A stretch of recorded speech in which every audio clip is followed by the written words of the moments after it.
Assalamualaikum warahmatullahi wabarakatuh. Perkenalkan, nama saya Lukman Arif Pohan dengan NIM 210306046.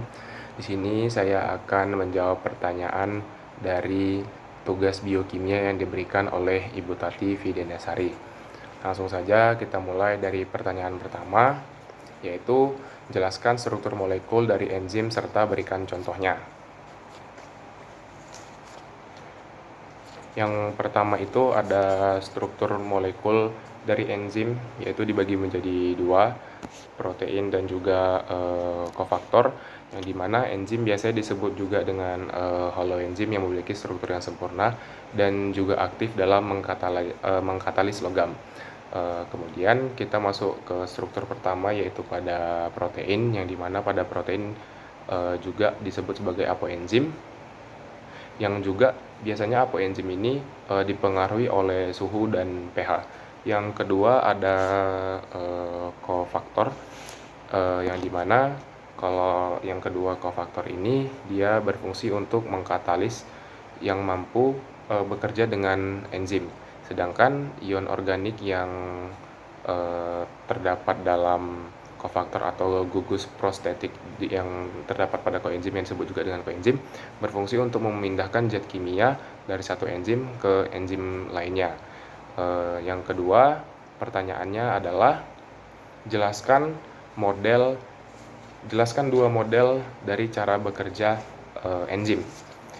Yang pertama ada dari teori Loci dari Emil Fischer yang diciptakan pada tahun 1894, yang dimana untuk konsep kali ini itu dapat dianalogikan bahwasanya enzim itu diibaratkan gembok, sedangkan substrat itu dia sebagai kunci.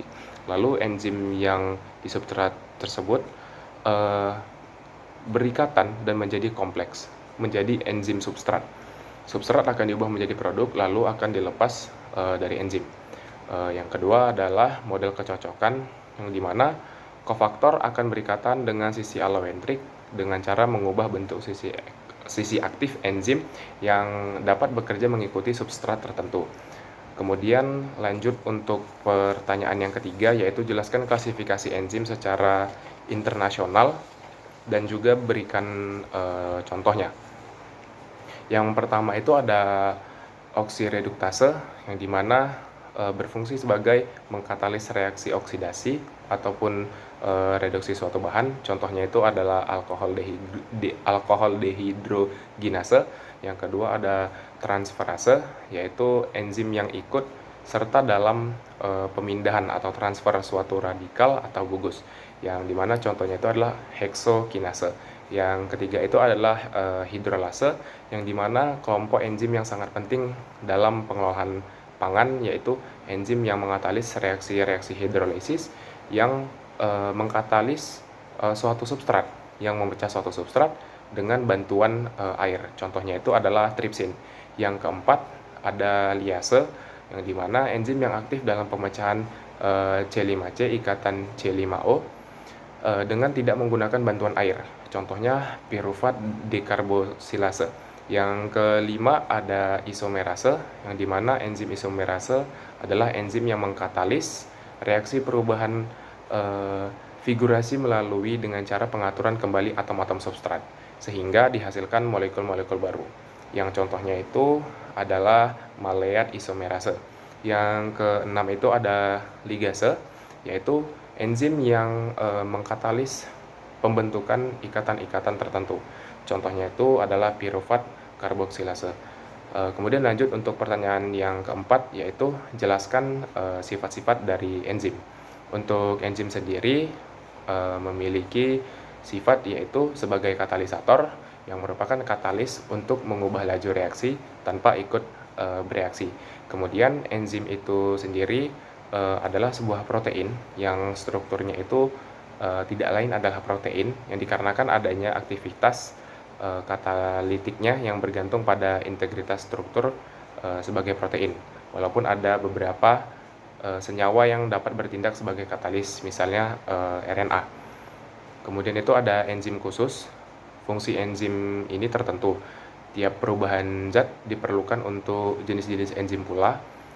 Misalkan yaitu enzim yang berfungsi untuk katalase yang hanya digunakan untuk menguraikan H2O2, dan juga ada amilase yang untuk mengkatalis amilum sebagai substratnya. Kemudian ada juga fungsi lainnya, yaitu yang bekerja bolak-balik sifatnya, di mana beberapa enzim ini bekerja bolak-balik, yang misalnya enzim lipase untuk mengkatalis molekul. Kemudian ada lemak menjadi komponen penyusunnya, yang kemudian disusul dengan asam lemak dan gliserol, ataupun sebaliknya yang menyusun lemak dari komponen-komponennya. Kemudian lanjut untuk pertanyaan yang kelima, jelaskan secara singkat bagaimanakah katalisator dalam proses bekerjanya. Untuk pertanyaan nomor 5, skemanya kurang lebih seperti ini, yang dimana reaksi kimia yang dapat terjadi itu yang merupakan molekul-molekul yang terlibat yang cukup energinya itu internal, yang terdapat di dalam bagian dalam, yang membawa kepada mohon maaf, salah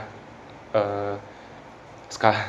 Saya ulang, untuk nomor 5 kurang lebih skema itu seperti ini, yang dimana suatu reaksi kimia yang dapat terjadi di dalam molekul itu memiliki cukup energi internal yang membawanya ke puncak bukit energi seperti ini, yang kemudian disebut juga sebagai tahap transisi, yang dimana energi aktivasi suatu reaksi adalah jumlah energi dalam kalori yang diperlukan untuk membawa semua molekul pada 1 mol pada suhu tertentu, yang menuju juga pada tingkat transisi pada puncak energi, yang dimana suatu reaksi kimia dapat dipercepat dengan 2 cara, yaitu dengan meningkatkan suhu, dan juga yang kedua memberikannya katalis. Dan juga dapat dilihat di sini batas energi aktivasi, bahwasanya reaksi tanpa menggunakan katalis memerlukan aktivasi yang tinggi. Reaksi yang dengan katalis memerlukan energi aktivasi yang lebih rendah. Kemudian di sini juga dapat dilihat bahwasanya katalis menempel pada bagian-bagian substrat, pada substrat tertentu, dan pada akhirnya dapat menurunkan energi pengaktifan dan reaksi, sehingga reaksi berlangsung dengan cepat.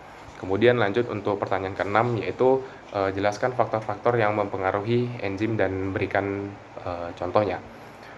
Yang pertama itu ada suhu, yang dimana di saat suhu meningkat, suhu lingkungan meningkat, terutama setiap kenaikan suhu setiap 10 derajat Celcius, kecepatan enzim akan menjadi 2 kali lipat.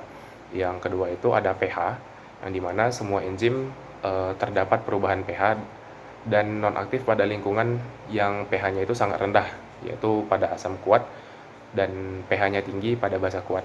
Seperti contohnya enzim pepsin yang memiliki pH optimumnya 2, sedangkan enzim tripsin memiliki pH optimumnya itu 8,5. Kemudian lanjut ada yang ketiga, yaitu konsentrasi enzim, substrat, dan kofaktor, dimana jika pH dan suhu suatu enzim adalah konstan dan jumlah substrat berlebihan, maka laju reaksinya adalah sebanding dengan jumlah enzim yang ada. Dan kemudian pada pH dan suhu konsentrasinya juga akan konstan, maka laju reaksinya juga sebanding dengan jumlah substrat. Kemudian lanjut untuk pertanyaan yang ketujuh, yaitu jelaskan bagaimana mekanisme feedback inhibition yang dapat terjadi pada enzim.